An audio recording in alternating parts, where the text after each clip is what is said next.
साहिबगंज के बरहरवा से बड़ी खबर। महिला आरक्षण को लेकर कांग्रेस ने केंद्र सरकार पर सवाल उठाए हैं। जिला कांग्रेस अध्यक्ष बरकत खान ने कहा कि 33% आरक्षण का समर्थन है, लेकिन इसे तुरंत लागू किया जाए। उन्होंने आरोप लगाया कि सरकार ने इसे परिसीमन से जोड़कर महिलाओं की भागीदारी में देरी की है। वहीं वरिष्ठ नेता कमल आर्य ने पूछा, क्या यह सशक्तिकरण है या राजनीतिक रणनीति? गुलाम रब्बानी ने भी कहा कि अब महिलाओं को वादे नहीं, हक चाहिए। कांग्रेस नेताओं ने मांग की है कि महिला आरक्षण को बिना देरी के और सभी वर्गों के लिए लागू किया जाए। आरक्षण बिल जो पारित नहीं हुआ, बीजेपी का उद्देश्य महिला बिल को पास कराना नहीं, बल्कि उसके आड़ में डिलिमिटेशन बिल संविधान संशोधन कराना था। जबकि 2023 में महिला बिल सभी सांसदों ने मिलकर फुल मेजॉरिटी से पास किया था और उस वक्त कहा गया था कि महिला बिल जनसंख्या के आधार नहीं, जनसंख्या के आधार पर हम लोग लागू कर देंगे। जनसंख्या का योजना घोषित हो गया, उसके बाद भी जनसंख्या नहीं हो रहा है। आपको अगर महिला से इतना प्रेम है तो आप 2011 के जनसंख्या के आधार पर 543 सीटों पर 33% महिला को दे दीजिए। यही महिला के लिए बहुत बड़ा बात होगी।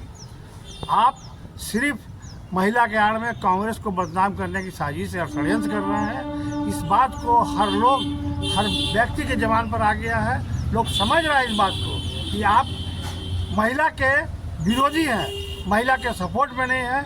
आज तक आपके पार्टी में कोई भी महिला अध्यक्ष नहीं बनी है। इससे क्या साबित होता है कि आप महिला से कितना प्रेम करते हैं? ये आपका उद्देश्य बताता है, आपका प्यार बताता है। मुख्य उद्देश्य बोले तो महिला आरक्षण बिल जो लोकसभा में गिर गया, इसके संबंध में बताना, वस्तुस्थिति से अवगत कराना है। महिला आरक्षण बिल के आड़ में भारतीय जनता पार्टी, परिसीमन आयोग और परिसीमन आयोग को लागू करना चाहती थी मनमाने ढंग से। जहाँ तक महिला आरक्षण बिल का सवाल है, ये तो पूर्व में ही पास हो चुका है, उसको दोबारा लाने का क्या तुक था? ये कुछ नहीं, ये एक राजनीतिक षड्यंत्र है।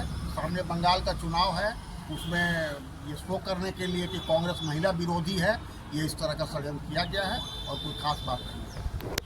ये बिल जो पारित बिल था उसको दोबारा पारित कराने का कोई सवाल ही नहीं है, कोई तुक ही नहीं है। पिछले दिनों सरकार ने महिला आरक्षण का बिल लाया था, जो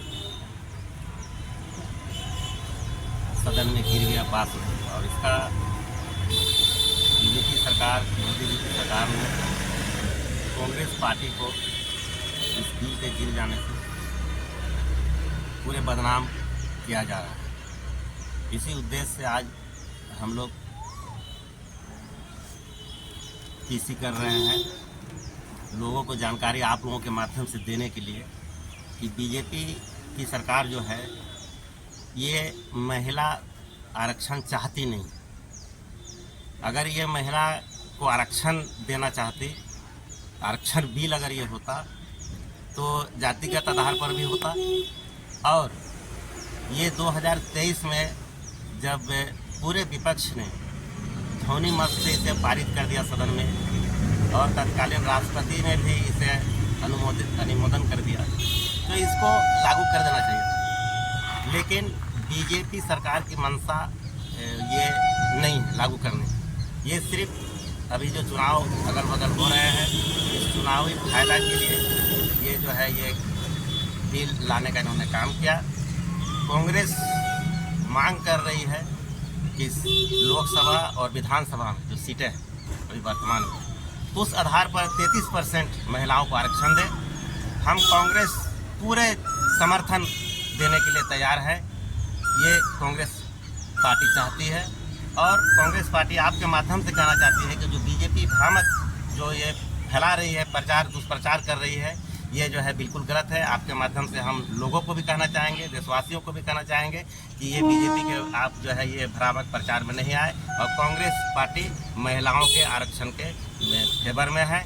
और बीजेपी जो है ये सिर्फ ये दिखावा कर रही है। ये आरक्षण देने का अगर होता तो जो पिछले जो 2023 में जो पास हुआ है उसके आधार पर ये आरक्षण दे देती।